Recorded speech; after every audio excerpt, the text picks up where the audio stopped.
Robert Nishihara, thank you for chatting with me. Yeah, thanks for having me. So you've been coming to NeurIPS for a long time, Yes. since before it was called NeurIPS, Yes. I think. When did you start coming to NeurIPS, and what's it been like watching it grow up? Well, when I first came to NeurIPS, it was a 400-person conference.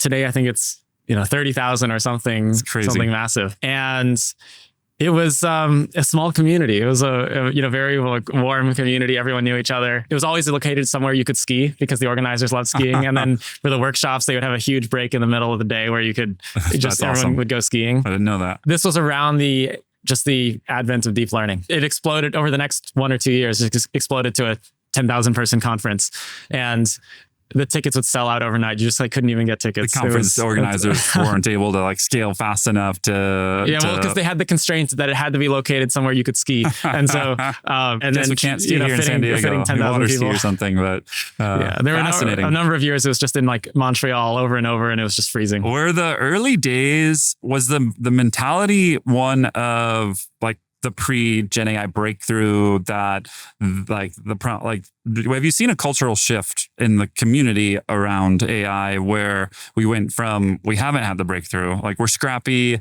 we've had these winters, we're a bit contrarian in our choice as a PhD student. I was a systems PhD student and we did some AI stuff and ML libraries, but that wasn't, I wouldn't say a hard contrarian bet. There was BSD and these massive systems that had changed the world. Yeah. AI hadn't fundamentally changed the world like it has now. Then have you seen a shift culturally from now sort of we've made it? And is there that core group of people who are in the 400 that still get together in a little room here somewhere? It definitely feels different, and your point about it hadn't really changed everything yet. And this is something Jan would always say. He would always say that there's no big AI company, right? And you'd look around and there wasn't really a big new AI company in the way that there were big new internet companies around the time of the internet.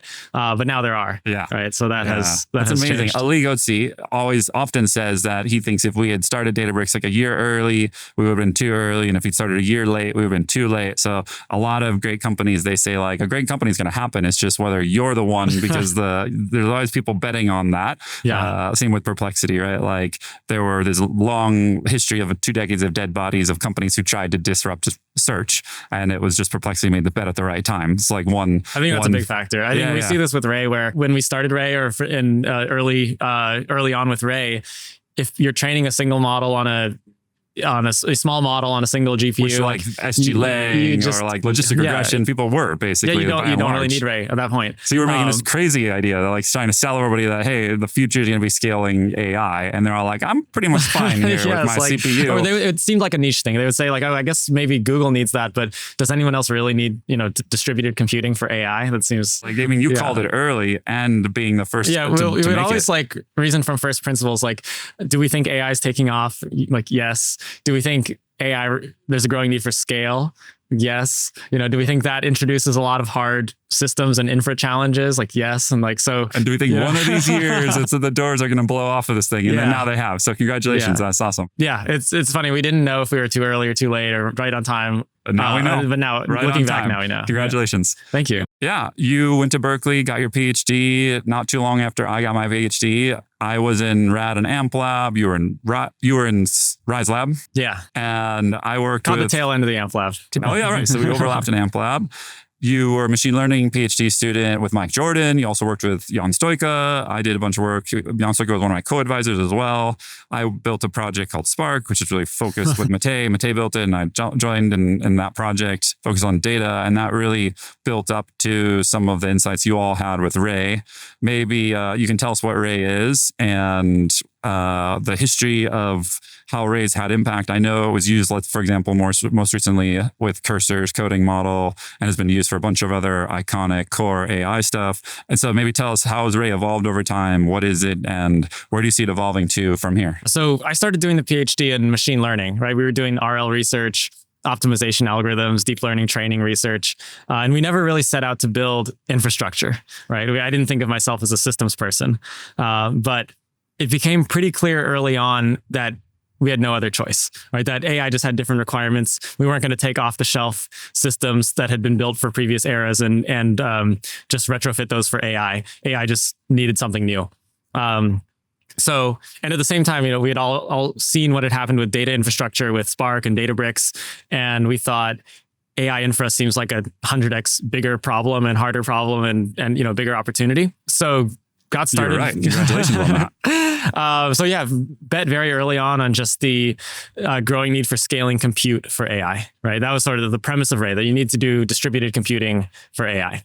And started the open source project. It's interesting. It was an interesting time because most people doing AI at the time did not need to scale. Right? You had a lot of recommendation models, a lot of models being trained on a single machine. So early on with Ray, we were working with early design partners, companies like Ant Financial, Uber, Pinterest. It's really over the last year with the explosion of not just generative AI, but reasoning models, reinforcement learning, very powerful multimodal and open weight models, that the need for scale has just exploded. And of course, the value of AI for businesses has exploded.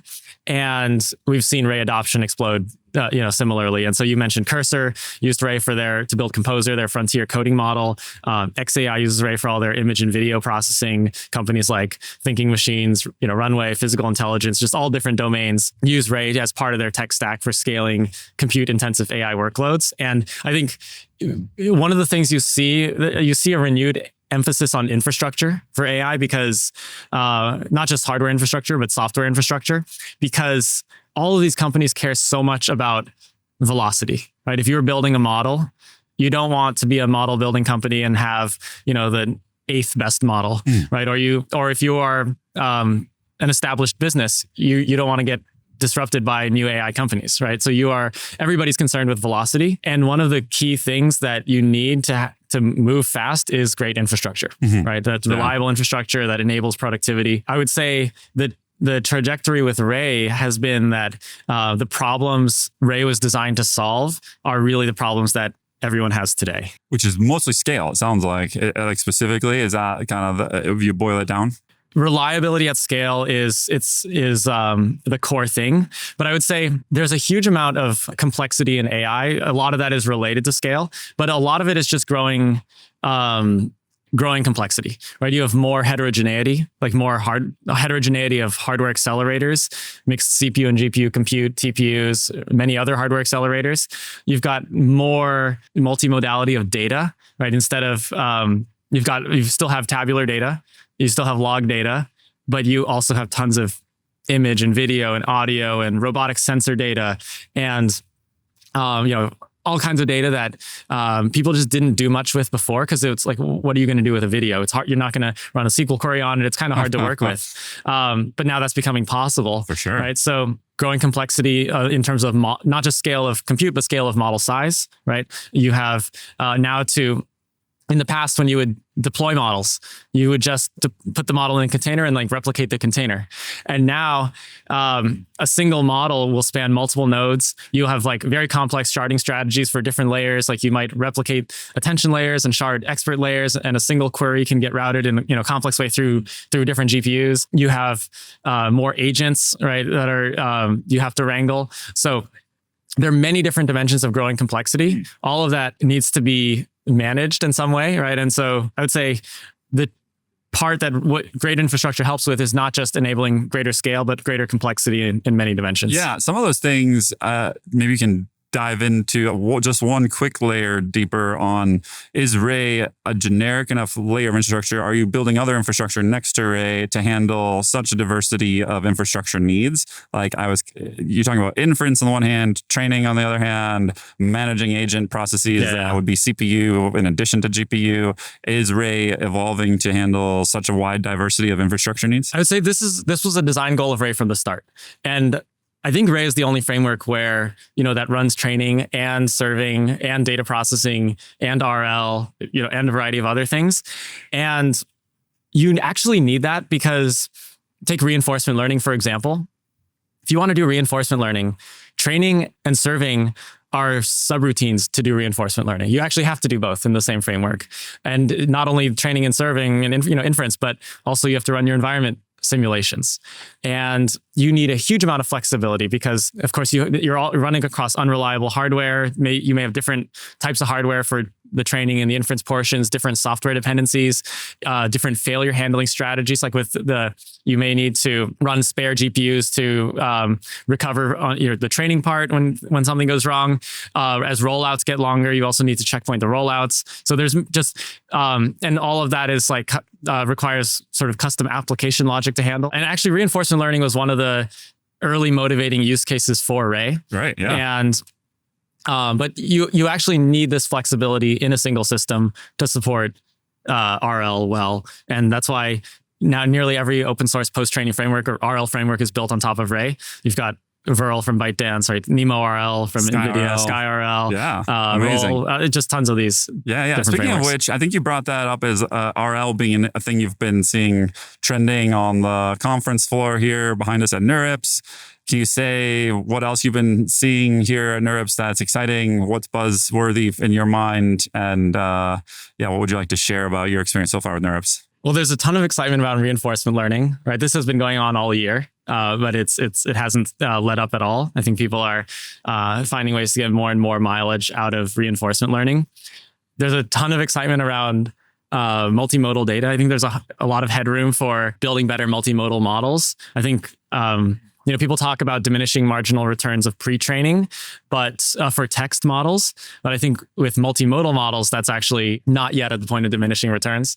So multimodality, I'm seeing related to RL, you see a lot of excitement around reasoning. Also a lot of recognition that there are important breakthroughs that haven't happened yet. And that we need to invest in kind of the next thing after the current paradigm. Yeah. Do you have any examples of what you've been hearing as possible breakthroughs, unproven? I think a lot of these are, through? Like are very much open questions, but things like how do we learn from experience, right? How do we do continual learning? Yeah, continual learning. How do we generalize much better, right? There's today we can build custom environments, RL environments. We can collect expert data and bring lots of things kind of in distribution and then do a good job with those, but still struggle out of distribution. How can we make things far more sample efficient, right? We kind of have some existence proof of what's possible with how sample efficient humans are at learning new things. And so, I would call out sample efficiency, better generalization. And I think one litmus test for is this a solved problem or not, or do we need a new breakthrough is just if there was no compute bottleneck, right? If you had 1,000 times more compute, like, how would you solve it? And if what would you do with that compute? If you don't know the answer to that, then there's probably some missing paradigm. No, I love that. And thank you for the list. That's a really interesting list of kind of things that are maybe at the tipping point or not quite at the tipping point yet to keep an eye on that could break through. If you had to take, let's say, just an unprecedentedly large pile of better data or an infinite extra amount of GPUs, which bet would you make? You mentioned data quality. I think in the short term, having the data will like enable you to build. If you're trying to build a product, right, that does something well, you can get there with just the high quality data. But I think the state we're at right now is, to really get to the level of intelligence we want to get to, we are not going to get there by only paying more experts to label better, create higher quality data and learn from that, or scraping more low quality data from the internet. You can continue to make improvements, but it's not going to be the kind of breakthrough you want to see. Just because without more compute, you don't think the generalization will get us there with just better data? Okay, so better data, I believe better data is a huge part of the path to more intelligence, but I think the path to better data is going to be more compute. Okay. Nice. So it will find ways increasingly to put more compute into creating higher quality data instead of today paying a lot of people to create high quality data. So paying people is not going to be scalable enough to get to the magnitude of data we need. So you're going to need the compute and the techniques like RL to do all these rollouts, synthetic data generation. RL is a great example of turning compute into data. Yeah, love it. I would say synthetic data is another example of turning compute into data. Simulations, right? Our high quality simulations are a way of turning compute into data. Love it. I would say data curation, right? Starting with lots of low quality data and then progressively filtering it to throw away the bad stuff and just keep the good stuff is another form of, putting compute. Yeah, no, I think it's really interesting to think of them as fungible almost. Like how do you use one to bootstrap the other? Very cool. Okay, so you've been convening folks around applications of AI. I think you told me a few weeks ago you organized a dinner for biologists at an intersection of AI and biologists. Tell me more about your thoughts on kind of a focus on applications, very different from a focus on infrastructure, which is very horizontal, being used by all sorts of applications. Is biology the one that you're particularly passionate about at intersection of AI and biology? So my focus is on infrastructure, right, with Ray. I see a lot of smart people working on AI for biology, and it feels like the kind of area that they're both is like possible to have great breakthroughs, right? To like really accelerate research, and something where you're not going to get there just with, a call to OpenAI, a call to Anthropic, to, the best text LLMs. Like those will be important subroutines. Those will be important parts of the picture. But this is an area where you can, to really get ahead, you want to go deep with your own data, like with building your own models and really focusing on the problem. So that's something where, and biology has a lot of interesting challenges. It's very multimodal. You have all types of data from image data and video data of cells, or even like animal behavior, protein data, RNA data, DNA data, all sorts of sequence data. You have publicly available data but a lot of that data, some of that's nicely curated in data sets, but a lot of that is just the literature, like the research literature that needs to be parsed and understood and may have been collected in different ways. And then you also need to, often doing evals and doing your own validation requires you to build a wet lab and collect your own data. There are different orders of magnitude of data you need potentially to do evals, to do fine tuning, to do pre-training. And so it's a very complex problem. Yeah, it sounds a little bit like you're taking all the things you've seen in core language model applications, the way that people think about data, the multimodal problem, and applying it or exploring how those same concerns manifest in the specific use case for biology or maybe other use cases. And are you finding insights about how the infrastructure might adapt to or need to be adapted for the more kind of specific, let's say biology, like a lot of the different array of specifics that you're... We see a lot of the same challenges. A lot of, for example, training multimodal models, people do that with like text and vision, right? And in biology, you have a similar setup, but with different data modalities, right? I might mention, you might still have text and vision, but you might also have more sequence data. Yep. And when you're training these types of models, and the models are large, and you're sharding them across different GPUs, you run into challenges, for example, where the appropriate sharding strategies for different modalities are different, right? Maybe that different degrees of parallelism are appropriate for a vision part or a text part or some other part. Right now, actually, a lot of these frameworks don't have great support for non-uniform sharding strategies for model parallel training. And that's the kind of thing, that also comes up with regular multimodal model building, and we see it in biology as well. So I think a lot of the challenges at the infrastructure layer are actually quite similar, and it perhaps just even more exaggerated in biology. Nice. Do you see, if you kind of put your future foretelling hat on, any breakthroughs that we're approaching on the biology side? I'm sure other people do. I don't. Not ready to call it yet. Yeah. Cool. Very interesting. Perfect. Last question. What drive, especially here at NeurIPS, there are a lot of people making forecasts, a lot of people maybe different levels of research depth or expertise, a lot of non-experts walking around NeurIPS these days too. What drives you crazy that people believe about AI that is just patently false? And what would you debunk if you could debunk one thing that everybody seems to be repeating? It's a great question. I don't know about debunking, but one blind spot I think people have is how much potential there is for breakthroughs kind of around an existing model. So what I mean by that is take a frontier model or an open model. There are different ways of getting knowledge and behavior into a model. Like you can, a lot of the research on how to make models smarter goes into improving the model weights, right? Getting knowledge into the model weights, fine tuning the weights, using RL to train the weights, doing pre-training to update the weights. Another way to get behavior and knowledge into a model is in the input context, right? And I think that is a underinvested area, or it's something we do, like we do RAG, right? We retrieve stuff and put it in the context. Like we have primitive forms of memory for managing what's in the context. But I can see breakthroughs such as continual learning happening without changing the model weights. I think people think of continual learning as being done by fine tuning the weights continually, and that's one way to do it, and that is likely a part of the solution. But I can imagine the dominant paradigm for continual learning being something like the model is interacting with the world, you're gathering new data, doing a ton of reasoning to make decisions and solve problems. And today, when a model does a lot of reasoning, it goes through the reasoning process, it figures some stuff out, and then all of that gets thrown away, right? And when humans reason, that reasoning actually feeds back into learning, right? You actually learn some lessons or you gain some insights. Yeah. And through memory, essentially. Yes, like you imagine you're playing a board game. You come up with you have to think hard and you come up with some strategy. And then later on, you remember that strategy and you can use it again. Or imagine you're reading a math paper or some research paper.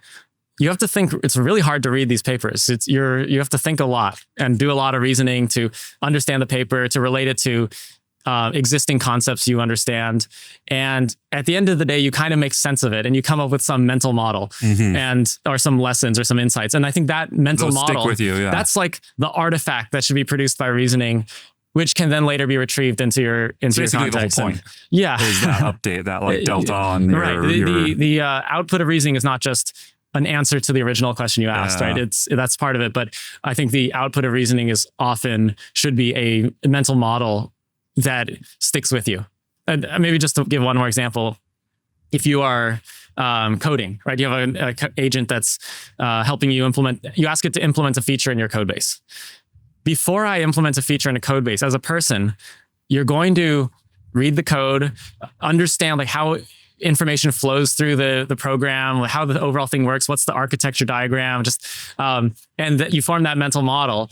And that is, then you implement the feature. Right, maybe even most of the work or almost all the work, 90% will be like building up that model. But it's also reused for the second feature you implement. And so understanding like, what is that artifact? Where is it stored? I don't think it has to be in the model weights. Yeah. And that might be a misconception that a lot of core AI people have this idea or fantasy or hope that we'll find a method that just is continuously updating the model weights, but it might be that some alternative architecture. I think with learning, there's a difference between learning to do something for the first time and then getting really good at it. And I think the 0 to 1 phase is probably more about retrieving stuff into the context, and the 1 to really fine tuning something and building it into your muscle memory, maybe more about distilling that into the weights. Yeah, so, cool. Excited to see what might emerge. It overlaps with your observations about continual learning being one of the more buzzing and exciting, not quite broken through areas people are focusing on. But thanks for joining me. Yeah, enjoy the rest of NeurIPS. Thanks so much.